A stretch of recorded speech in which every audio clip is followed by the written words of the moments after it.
referring to is the white people in general who support you. Then there's the people of color who support you. She's a Republican. That was a heated confrontation between a Washington State University college professor and two college students over this controversial 24-foot chain link fence that was placed on the campus mall by college Republicans in support of building a fence along part of the U.S.-Mexico border. Demonstration has drawn accusations of racism and other harsh reactions from counter-protesters. Now students on both sides of the controversy are filing complaints within the university.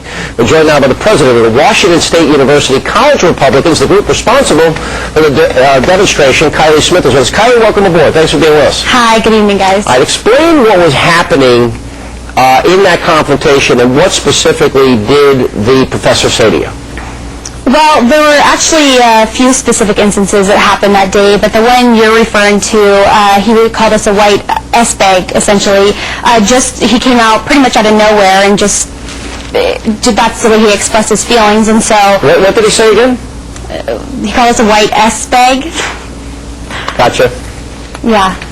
All right, and what else did he say? During other confrontations, what else did he specifically call you? We were called scumbags.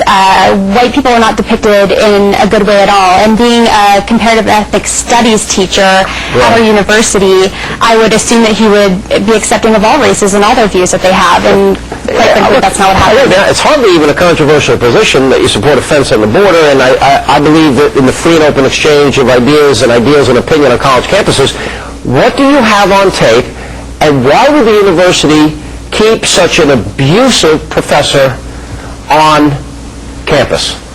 I don't know, especially since this is his first offense with harassment of a student. I don't know.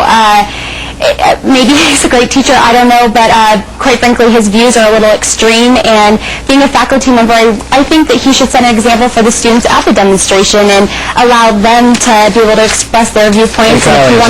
You shouldn't have been talked to like that. It's absolutely wrong, and it's certainly not what you would want to hear from a professor who should be a role model for students. So I'm sorry you were talked to like that. David Leonard, one of the other professors, not the one who used the language you were just referencing, though, did apologize, I understand. Is that correct? He did. He did apologize today in a newspaper. However, I don't understand how that apology is going to be accepted, considering he was so intimidating, and the video speaks for itself. He approached the cameraman who was filming him, and it was just so rude with this smirk on his face. He said, "My actions have added fuel to the fire. For this, I apologize." That's a noble thing to do. Why wouldn't you want to accept that apology? You know, and I'm grateful for his apology. I'm glad he finally realized it. It took him a couple weeks to finally do it.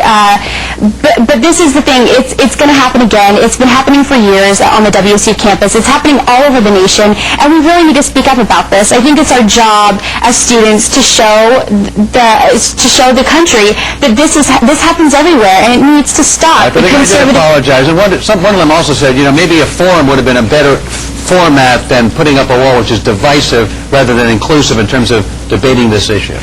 You know, it's funny to me. A lot of people suggested that to me after the fact, but the problem is we have tons of forums on campus. Nobody attends those. So by having a simple forum, you write an article about it in the paper, maybe put it in calendar events, nobody goes. So that wouldn't have struck up anybody's interest. Kylie, I want to tell you something. What you did is the right thing to do. It took a lot of courage to do it.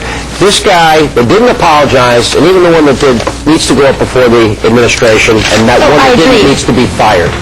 That's outrageous what he said and did to you. Yeah, they're setting examples for the whole department in the university, and I don't want my school to be portrayed that way. Good for you. Kylie, appreciate it. Coming up after the break.